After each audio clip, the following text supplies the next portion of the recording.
Sarah came to see me 3 months ago. 11 years of asthma, 2 hospital admissions in the past year, on maximum inhalers and daily steroid tablets that were slowly damaging her bones. And she still couldn't breathe properly. She looked at me and said, "Doctor, I have tried everything. Is this just my life now?" Most severe asthma patients get told exactly that.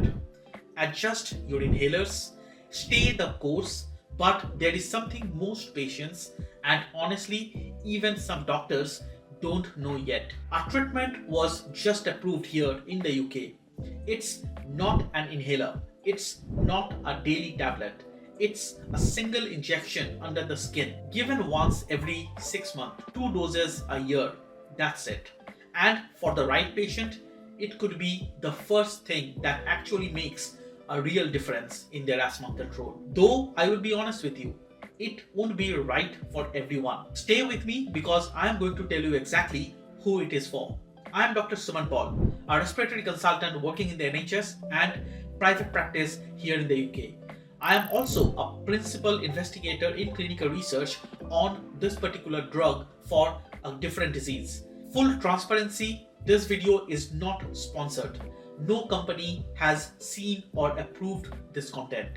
Everything I am about to share comes directly from published research evidence and from my own experience sitting across from severe asthma patients every single week. Standard disclaimer before you go further, I am a doctor, but I am not your doctor.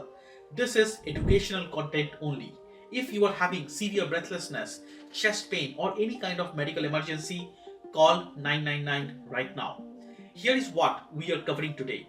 What Depemokimab actually is, who may qualify in plain terms, how it compares to existing biologics, where the science is heading beyond asthma, why it is not yet on the NHS, and what that means practically for you, and a clear 4-step action plan you can start today. The drug is called Depemokimab, brand name Exdensur. It was approved by the MHRA, which is a drug regulatory agency in the UK, in December 2025 as an add-on maintenance treatment for asthma with type 2 inflammation and for severe nasal polyp in people who aren't controlled on standard treatment. It belongs to a class called biologics. That word gets used a lot. So let me tell you exactly what it means here. It's not a morning and night inhaler. It's not a steroid tablet with a long list of side effects. It's a targeted injection given under the skin once every 26 weeks. Now here is the science, and I'm going to make it genuinely simple. In severe asthma, your immune system produces a protein called interleukin 5, in short IL-5.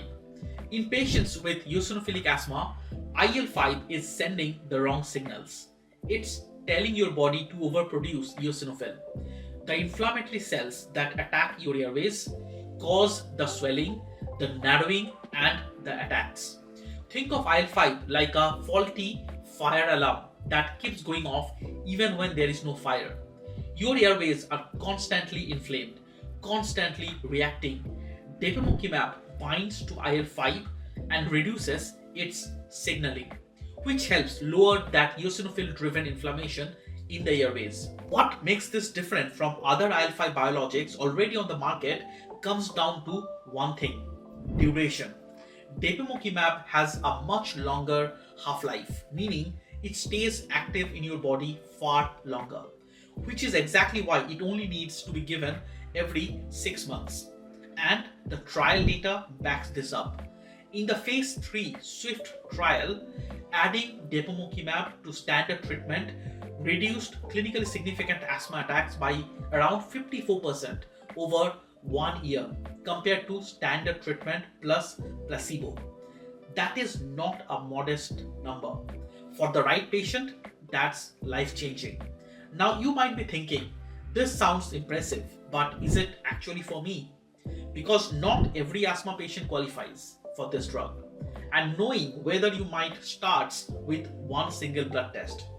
Depemokimab is licensed as an add-on treatment for people aged 12 and over with asthma driven by type 2 inflammation, including an eosinophilic phenotype, whose symptoms aren't controlled on medium or high dose inhaler, steroid, plus another controller. In practice, severe asthma services in the UK generally look for three things when assessing whether biologics like this may be appropriate. First, you are at least 12 years old.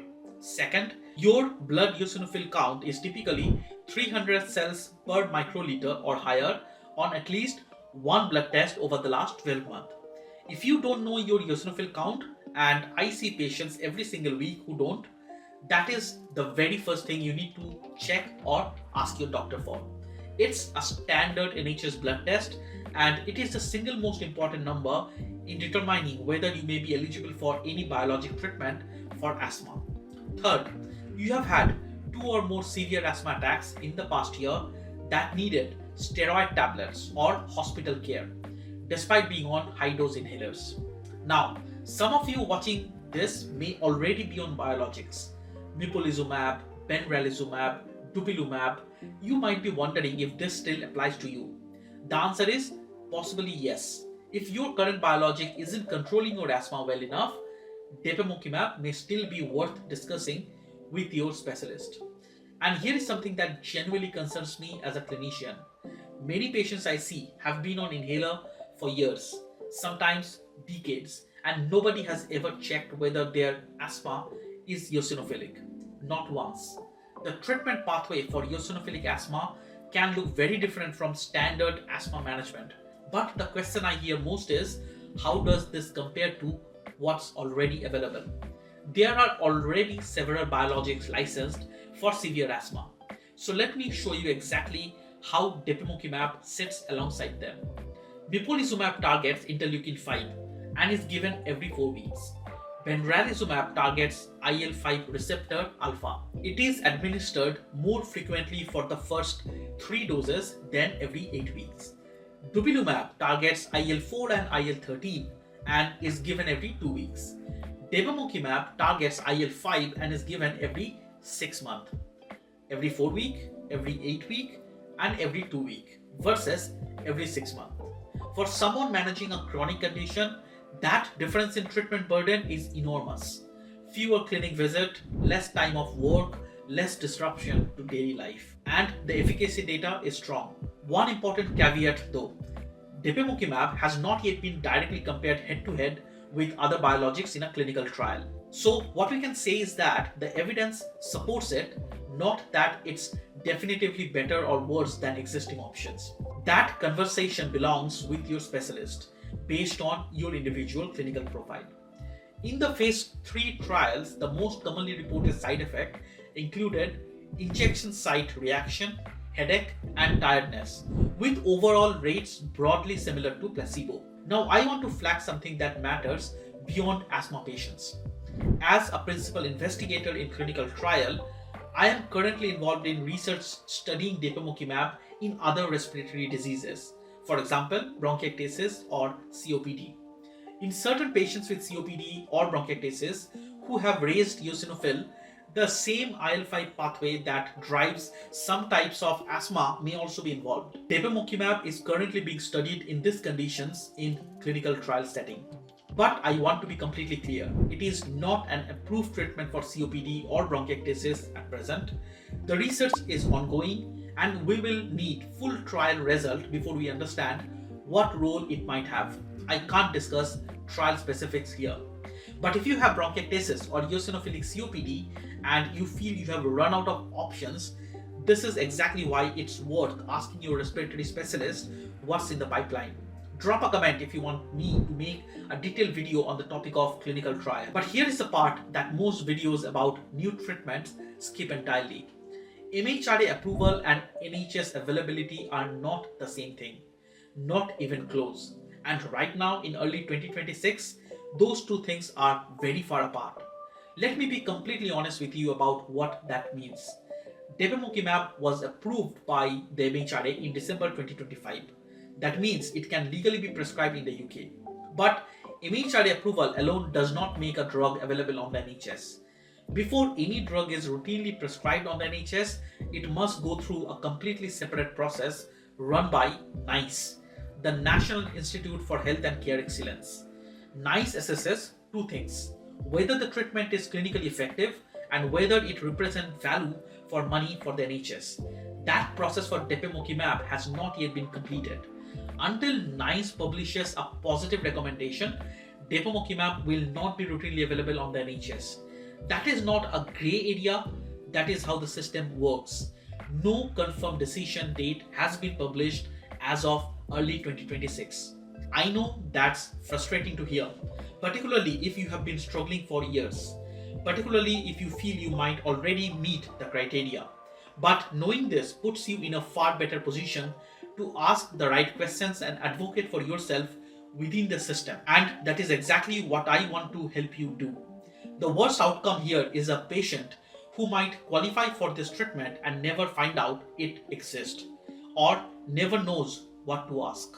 So here is a clear, practical 4-step action plan starting today. Step 1. Check your blood eosinophil level in your previous blood test within last 12 months.